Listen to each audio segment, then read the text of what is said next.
Government ആശുപത്രി ഇട്ടേക്കുന്നത് തന്നെ നമ്മളെ പാവങ്ങളെ പോലുള്ള ആൾക്കാർക്ക് പോകാൻ. എന്നാൽ അവിടെ ചെന്നാലും ഡോക്ടർമാർക്ക് കൈക്കൂലി കൊടുക്കേണ്ട കാര്യം അവസ്ഥയാണ്. പ്രസവം കഴിഞ്ഞതിൻ്റെ അന്ന് തന്നെ 2000 രൂപ റൂമിൽ കൊണ്ട് കൊടുത്ത് അതിനുശേഷം ഡോക്ടർ ഓയിൽമെൻറ്റ് നമുക്ക് ഈ സ്റ്റിച്ച് ഇടാനുള്ള മരുന്ന് ഉൾപ്പെടെ തരുന്ന ഡോക്ടർ ഭൂമി പോയി പൈസ കൊടുത്തിട്ടാണ്. ഹസ്ന എന്ന സ്ത്രീ നെടുമങ്ങാട് ജില്ലാ ആശുപത്രിയിൽ പ്രസവ ശസ്ത്രക്രിയക്കായി പോകാം. പിന്നെ നിവരേണ്ട വന്നിട്ടില്ല, ഇരിപ്പായി കിടക്കും. ആ ശസ്ത്രക്രിയയിലൂടെ പുറത്തെടുത്ത കുഞ്ഞിനെ ഒന്ന് തലോടാനോ എടുക്കാനോ പിടിക്കാനോ ഒന്നും സാധിച്ചിട്ടില്ല ഇതുവരെ. കാരണം ശസ്ത്രക്രിയ നടത്തിയ ബിന്ദു സുന്ദറിൻ്റെ കൈപ്പിഴ മൂലം മലാശയം മുറിഞ്ഞുപോയി ശസ്ത്രക്രിയക്കിടെ. അങ്ങനെ അറിയാതെ ജനനേന്ദ്രിയത്തിലൂടെ ഈ സ്ത്രീയുടെ മലം പോയിക്കൊണ്ടിരിക്കുകയാണ്. അത് ട്യൂബ് ഇട്ടേക്കുവാണ്. അതുകൊണ്ട് കിടപ്പ് മാത്രം, എണീറ്റിരിക്കാം, വേറെ ഒന്നും ചെയ്യാൻ കഴിയില്ല. ഒരു നിത്യരോഗിയായിട്ട് മാറി. ഇങ്ങനെ പ്രശ്നം ഉണ്ടായപ്പോൾ അവരുടെ ശസ്ത്രക്രിയ നടത്തിയ ഇപ്പോൾ സസ്പെൻഷനിലായ ബിന്ദു സുന്ദർ എന്ന ഡോക്ടറെ തന്നെ കണ്ടു. ആ ഡോക്ടറെ മറുപടിയാണ്, ആ രോഗിയോട് പറയാണ്, തോന്നുന്നതായിരിക്കാം ഇതുപോലെ മലം പോകുന്ന ജനനേന്ദ്രിയത്തിൽ കൂടെ. മാത്രമല്ല പേഴ്സണലായിട്ട് ഈ ഡോക്ടറെ ചെന്ന് കാണുമ്പോൾ 2000 രൂപ അങ്ങനെ ആയിരക്കണക്കിന് രൂപയാണ് കൊടുക്കുകയും ചെയ്തുകൊണ്ടിരുന്നത്. വിവാഹം കഴിഞ്ഞ് 4 വർഷം കാത്തിരുന്ന കിട്ടിയ കുഞ്ഞിനെയാണോ ഒന്ന് ഓമനിക്കാൻ പോലും സാധിക്കാതെ ഹസ്ന എന്ന സ്ത്രീ ഇരിപ്പിലായിരിക്കുന്നത്. കിടന്ന ആക്രാന്തമാണ്. സർക്കാർ ശമ്പളം മേടിക്കുന്നു, അവർക്ക് പ്രൈവറ്റ് പ്രാക്ടീസ് പാടുള്ളതല്ല. എന്നിട്ടും ബിന്ദുസുന്ദർ എന്ന ആ ഡോക്ടറുടെ അശ്രദ്ധ മൂലമാണ് ഈ രോഗിക്ക് ഇങ്ങനെ വന്നത്. സ്വന്തം അശ്രദ്ധ മൂലം സംഭവിച്ചത് അത് തെറ്റ് സമ്മതിക്കാതെ അവരിൽ നിന്ന് പിന്നെയും പിച്ചച്ചട്ടി കൈയിട്ട് വാരിക്കൊണ്ടിരുന്നു ബിന്ദുസുന്ദർ എന്ന ആ ഡോക്ടർ. ഈ അടുത്തിടെ നവജാത ശിശുവിൻ്റെ മരണത്തിനും ഇടയാക്കി ഈ സ്ത്രീ.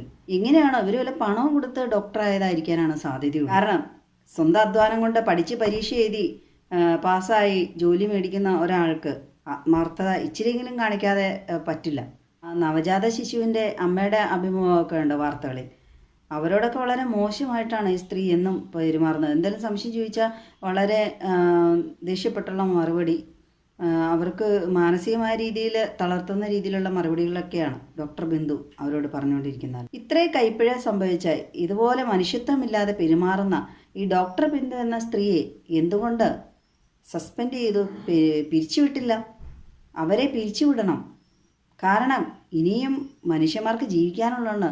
അവരുടെ കൈപ്പിഴ കൊണ്ട്, അശ്രദ്ധ കൊണ്ട് ഇനിയും എന്തെല്ലാം സംഭവിച്ചുകൂടാ എന്നല്ല. മനുഷ്യരോട് മനുഷ്യത്വ രഹിതമായി പെരുമാറുന്ന അവരെ ഒരു ഡോക്ടറിന് എങ്ങനെ വിളിക്കാൻ സാധിക്കും? ഡോക്ടർ ബിന്ദുവിൻ്റെ കാര്യത്തിൽ ഈ 2 ജീവിതങ്ങളെ സൂചിപ്പിച്ച് എടുത്തു പറയുന്നതിൻ്റെ കാര്യം, മരണപ്പെട്ട ആ നവജാത ശിശുവിനും കുടുംബത്തിനും നീതി വേണം. അതുപോലെ നിത്യരോഗിയായി കിടക്കുന്ന ഹസ്ന എന്ന സ്ത്രീക്കും നീതി വേണം. പൈസയോട് ആക്രാന്തം പിടിച്ച് ആർത്തിമൂത്ത ആ ഡോക്ടർ ബിന്ദുവിൻ്റെ പക്കൽ നിന്ന് തന്നെ ഇവർക്കൊക്കെയുള്ള നഷ്ടപരിഹാരം ഈടാക്കേണ്ടതാണ്. ഡോക്ടർ ബിന്ദു എന്ന ഈ സ്ത്രീയെ പിരിച്ചുവിട്ടില്ലെങ്കിൽ ഇനിയും ഡോക്ടർമാർക്ക് അശ്രദ്ധകൾ ആവർത്തിക്കാൻ അതൊരു പ്രോത്സാഹനമാവും. ഇത്രയും നാൾ ശമ്പളം പോരാണ്ട് കിമ്പളമൊക്കെ പറ്റി സർക്കാർ ജോലി ചെയ്തത് പോരെ, എന്തിനാണ് അവരെയൊക്കെ ഇങ്ങനെ സർവീസിൽ വെച്ചുകൊണ്ടിരിക്കുന്നത്? PSC ലിസ്റ്റിലൊക്കെ ഊഴം കാത്ത എത്ര പേര് കാണും? ഡോക്ടർ ബിന്ദു ഹസ്നയോട് ഇതുപോലെ മലം ജനനേന്ദ്രിയത്തിൽ കൂടെ വരുന്ന വളരെ നിസ്സാരമായിട്ടാണ് അവർ പറഞ്ഞത്, തോന്നണമൊക്കെ എന്നാണ്. എന്നാൽ പിന്നെ ഡോക്ടർ ബിന്ദുവിനെയും കൂടെ അതുപോലെ ഒന്ന് കട്ട് ചെയ്ത് വിട്ട് നോക്കാമായിരുന്നു. പിന്നീടുള്ള അനന്തരഫലങ്ങൾ അവർക്ക് തോന്നുന്നതാണോ അല്ലേന്നൊക്കെ അറിയായിരുന്നു സ്വന്തം അനുഭവിക്കുമ്പോഴേ. ഈ ആരാൻ്റെ അമ്മയ്ക്ക് ഭ്രാന്ത് പിടിക്കുമ്പോൾ കാണാൻ രസം എന്ന് പറഞ്ഞ പോലെ മറ്റുള്ളവർക്കാണല്ലോ ഇതെല്ലാം അനുഭവിക്കേണ്ടി വരുന്നത്. അപ്പോൾ ഒരു തുടർക്കഥയായിട്ട് മാറിയിരിക്കുകയാണ് സർക്കാർ ആശുപത്രികളിലെ അനാസ്ഥകളും ഡോക്ടർമാരുടെ അശ്രദ്ധകളും. അതുമൂലം രോഗികളുടെ ജീവൻ പൊലിയുന്നു. പിന്നെ മരിക്കാതെ, നമ്മൾ പറയുമ്പോൾ ചാവാതെ ചാവുന്നു, ജീവിക്കുകയാണ്, ജീവച്ഛവം പോലെ ജീവിക്കുന്നവർ.